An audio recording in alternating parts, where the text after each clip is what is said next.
Hello guys, welcome back to the channel. In today's video, I'm going to show you how to reroll in Heartopia hide and seek party.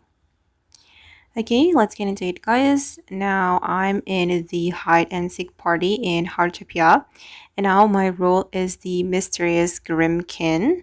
As you can see, my role, and as the mysterious Grimkin, I need to pop the bubbles as many as I can so I can win the game.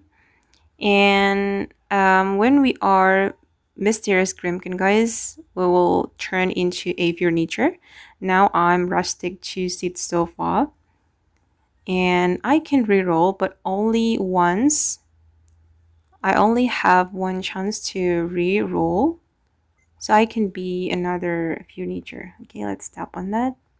Okay, now I'm coconut sofa, and after I get captured, I have one chance to reroll.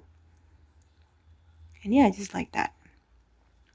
Okay guys, and that's how to re-roll in hide and seek party in Heartopia when we become a mysterious Grimkin. I hope this video will be useful for you. Thank you so much for watching, and bye.